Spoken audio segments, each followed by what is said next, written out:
मस्जिद के नीचे मंदिर नहीं ढूंढ रहे, मस्जिद के नीचे इनको लगता है कि इनको अपना वोट बैंक मिलेगा, क्योंकि जो इनका मेजॉरिटी वोट बैंक है वो हिंदूज हैं, जो रैबिड हिंदूज हैं ज़्यादातर। उनको ये बहलाना फुसलाना चाहते हैं, उनको ये दिखाना चाहते हैं, जताना चाहते हैं कि देखो मुसलमानों को तो हमने तंग किया ही सोशली इकोनॉमिकली, अब जहाँ ये इबादत भी करते हैं वो भी हम इमारतें तोड़ेंगे। So this is very wrong. India is such, India used to be a progressive secular nation. Look at what is happening to us now.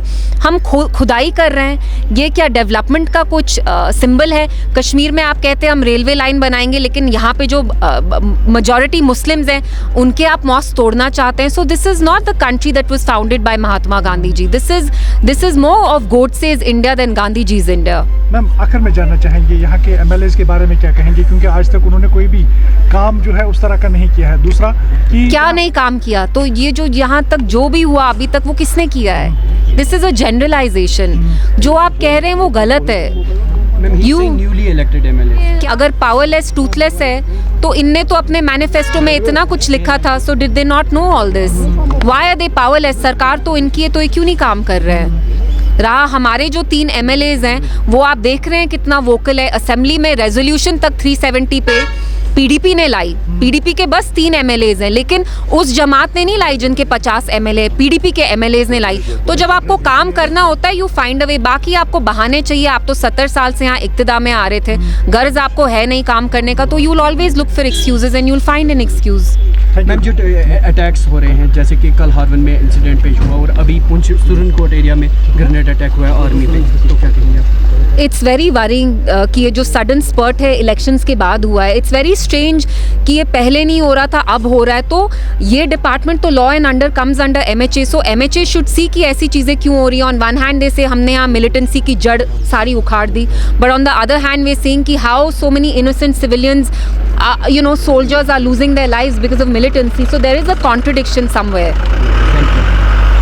वो प्रस्ताव जो रखा है नेशनल काउंसिल में वो सही है कि उनके दिन पे जो है उनका दिन birth anniversary of Sheikh Mohammad Abdullah.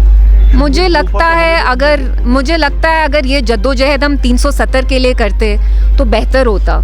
It's so sad कि पीडीपी जिसकी बस 3 एमएलएज है, हमने आर्टिकल 370 पे रेजोल्यूशन लाई, उस जमात ने नहीं लाई जिस पे लोगों ने इतना अपना एतबार जताया, ट्रस्ट किया। तो हम यहाँ किसी एक पर्सनालिटी को प्रमोट करने के लिए नहीं है। जो चीज़ें हमसे छीनी गई वो हमारा फोकस होना चाहिए। रहा उनका अपना है बोलने का, this is up to them, but I wish कि वो 370 के बारे में इतना फोर्सफुली बात करते। बनने जा रहा है, रेल कंस्ट्रक्शन भी बनने जा रही है, तो ये कंसर्न है क्या? एग्रीकल्चर लैंड भी उसमें जा रहा है और ये मोर जो अनएम्प्लॉयमेंट है वो ज़्यादा और उसमें ग्रोथ हो जाएगी। देखिए, सबसे पहली बात आपको विकास करना है, आप करिए, but not Vikas eight the cost of livelihood.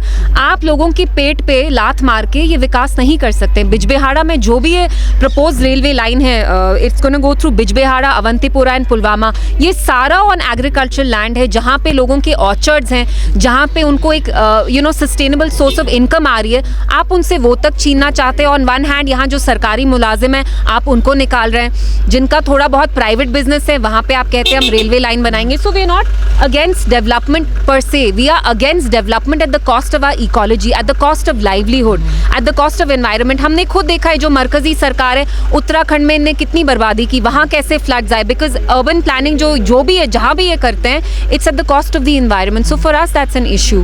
तो यहाँ पर जो मस्जिदों के नीचे आप बंदे ढूंढने की कोशिश की जा रही है उस पर क्या कहते हैं?